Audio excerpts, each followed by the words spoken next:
ഉത്തർപ്രദേശ് ഇന്ത്യയിൽ ഏറ്റവും കൂടുതൽ എംപിമാരുള്ള സംസ്ഥാനം, 2 മഹാരാഷ്ട്ര, 3 പശ്ചിമ ബംഗാൾ. ഈ 3 സംസ്ഥാനങ്ങളിലുമാണ് ബി.ജെ.പിക്ക് വലിയ അടി എന്ന് പറയേണ്ടത് ഉത്തർപ്രദേശിലാണ്. ഉത്തർപ്രദേശിൽ ഒരാളും കരുതിയില്ല ഇങ്ങനെ ഡ്രാസ്റ്റിക് വല്ലാത്തൊരു മാറ്റം അവിടെ സംഭവിക്കാൻ പോകുന്നത്. മാത്രമല്ല, രാമക്ഷേത്രം ബി.ജെ.പിയും ആർ.എസ്.എസും ഏറെക്കാലമായി മുന്നോട്ട് വയ്ക്കുന്ന പ്രകടന പത്രികയിൽ പണ്ടേ സ്ഥിരമായി രാമക്ഷേത്രം ബി.ജെ.പി അധികാരത്തിൽ വന്നാൽ യാഥാർത്ഥ്യമാക്കും. ആ വാഗ്ദാനം യാഥാർത്ഥ്യമാക്കിയതിന് ശേഷം നടക്കുന്ന തിരഞ്ഞെടുപ്പിൽ ഇങ്ങനെ അങ്ങ് വീണ് പോവുക കോൺഗ്രസിന്റെ പ്രാണപ്രതിഷ്ഠയാകുന്നു. ഉത്തർപ്രദേശിൽ ഫൈസാബാദിലടക്കം പിന്നിട്ട് നിൽക്കുന്നു. അമേഠിയിൽ സ്മൃതി ഇറാനിക്ക് കനത്ത തിരിച്ചടി ഉണ്ടാകുന്നു. ഇതൊക്കെയാണ് ഒരു പൊതുചിത്രം അല്ലെ. 44 സീറ്റാണ് ഉത്തർപ്രദേശിൽ ഇന്ത്യ മുന്നണിക്ക്. ഒരെണ്ണം ചന്ദ്രശേഖർ ആസാദ്. 35 സീറ്റിലേക്ക് ബി.ജെ.പിയും സഖ്യകക്ഷികളും വീഴുന്നുവെന്ന് പറയുമ്പോൾ ഉത്തർപ്രദേശിൽ എന്താണ് സംഭവിച്ചത് എന്നത് ഒരു വലിയ രാഷ്ട്രീയ കൗതുകമായി തന്നെ നിലനിൽക്കുകയാണ്. ആകെ 20 സീറ്റിലെ മത്സരമുള്ളൂ എന്നായിരുന്നു ബി.ജെ.പിയുടെ ആത്മവിശ്വാസം. ബാക്കിയെല്ലാം ഞങ്ങൾ ഉറപ്പിച്ചു കഴിഞ്ഞു. 20 സീറ്റിലെ പ്രതിപക്ഷം ഇത്തിരി മത്സരിക്കുന്നുണ്ട് എന്നുള്ളതായിരുന്നു ആത്മവിശ്വാസം. അവിടെ നിന്നുകൊണ്ടാണ് പകുതി സീറ്റുകളിലേക്കുള്ള കുപ്പുകുത്തൽ. അഭിലാഷ്, ഈ ബി.എസ്.പി ഒരു വോട്ട് കട്ടറായി മാറും, ബി.ജെ.പിക്ക് അത് സഹായമായി മാറും. ഇന്ത്യ മുന്നണിക്ക് എസ്.പിക്കും കോൺഗ്രസിനും ചേർന്ന് ലഭിക്കേണ്ട വോട്ടുകളെ സ്പ്ലിറ്റ് ചെയ്യും. ബി.എസ്.പി ഒറ്റയ്ക്ക് മത്സരിക്കുന്നുണ്ട്. അത് ആ ബി.ജെ.പിയുടെ ഒരു തന്ത്രമായിരുന്നു. രണ്ടുപേരോടും ഞങ്ങൾ ഇതാ അടുക്കാനില്ല. ബി.ജെ.പി അപ്പർ ക്ലാസിന്റെ പാർട്ടിയാണ്, അവർ പറയുന്നത് മറ്റൊരു രാഷ്ട്രീയമാണ്. ഞങ്ങൾ സാധാരണക്കാരന്റെ പാർട്ടിയാണ്, കൻഷിറാമിൽ തുടങ്ങുന്ന ഞങ്ങളുടെ പാരമ്പര്യമാണ്, അംബേദ്കറുമായി ബന്ധപ്പെട്ട് ഞങ്ങൾ മുന്നോട്ട് വയ്ക്കുന്ന മുദ്രാവാക്യങ്ങളാണ് എന്ന് പറഞ്ഞുകൊണ്ട് മാറി നിൽക്കുമ്പോൾ ലഭിക്കുന്ന വോട്ടുകൾ അത് 2019 നമ്മൾ കണ്ടതാണ്. മികച്ച പെർഫോമൻസ് ആയിരുന്നു. എങ്ങനെയാണ് ആ വോട്ട് കട്ടർ എന്ന ഒരു തിയറി പ്രാക്ടിക്കൽ ആകാതെ പോയത്?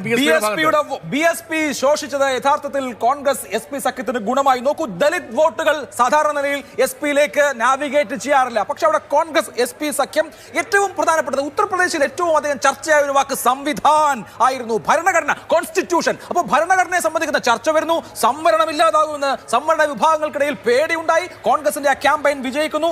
ദലിത് വോട്ടുകളുടെ ഒരു ഷിഫ്റ്റ് ഉണ്ടാവുന്നു. ദലിത് വോട്ടുകൾ കോൺഗ്രസ് എസ്.പി മുന്നണിയിലേക്ക് ഷിഫ്റ്റ് ചെയ്യുമ്പോഴാണ് ബി.ജെ.പിക്ക് കനത്ത പരാജയം സംഭവിക്കുന്നത്. ഒന്നാമത്തെ പോയിന്റ്, മായാവതി അല്ല, ഇനിയിപ്പോൾ അംബേദ്കറൈറ്റ് പൊളിറ്റിക്സിന് പുതിയൊരു അവകാശം ഉണ്ടാവുന്നു. ഉത്തർപ്രദേശിൽ നിന്ന് ചന്ദ്രശേഖർ ആസാദ് രാവൺ പാർലമെന്റിലേക്ക് പോവുകയാണ്. ദലിത് പൊളിറ്റിക്സിന് പുതിയൊരു കോൺസ്റ്റിറ്റ്യുവൻസി ഉണ്ടാവുന്നു. ചന്ദ്രശേഖർ ആസാദ് രാവൺ അവിടെ വരുന്നു. എസ്.പിയെ സംബന്ധിച്ച് എസ്.പിയുടെ ചരിത്രത്തിലെ തന്നെ സോഷ്യലിസ്റ്റ് പ്രസ്ഥാനങ്ങളുടെ ചരിത്രത്തിലെ തന്നെ ഏറ്റവും സ്പെക്ടാക്കുലർ വിക്ടറി എന്ന് പറയാവുന്ന ഒരു വിജയം അഖിലേഷ് യാദവിന് സാധിക്കുന്നു. ഇങ്ങനെ ഉത്തർപ്രദേശ് ഇന്ത്യൻ രാഷ്ട്രീയത്തിന് നൽകുന്ന ഒരു മാതൃകയുണ്ട്. ആ മാതൃക വളരെ കൃത്യമായ കോയലേഷൻ പൊളിറ്റിക്സിലൂടെ കോൺഗ്രസും അതുപോലെ തന്നെ സമാജ്വാദി പാർട്ടിയും തുന്നിച്ചേർത്ത വിജയമാണ്. നോക്കൂ, യാദവ കാൻഡിഡേറ്റ്സിനെ കുറിച്ച്, മുസ്ലിം കാൻഡിഡേറ്റ്സിനെ കുറിച്ച്, മുസ്ലിം കാൻഡിഡേറ്റ്സ് 4 പേരെ എസ്.പിക്ക് ഉണ്ടായിരുന്നുള്ളൂ.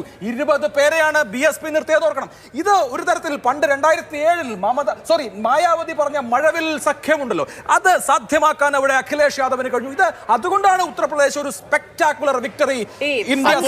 രാഷ്ട്രീയ പരീക്ഷണശാല എന്ന രീതിയിൽ ഉത്തർപ്രദേശ് അവിടെ സേഫായി ഹാൻഡിൽ ഇരിക്കുകയാണ് എന്നുള്ള ആത്മവിശ്വാസത്തിലാണ് നരേന്ദ്രമോദി തേരു തെളിച്ച് ഇങ്ങ് സൗത്ത് ഇന്ത്യയിലടക്കം വന്നത്. അവിടെ ഫൈസാബാദിലടക്കം പിന്നിട്ട് പോയി.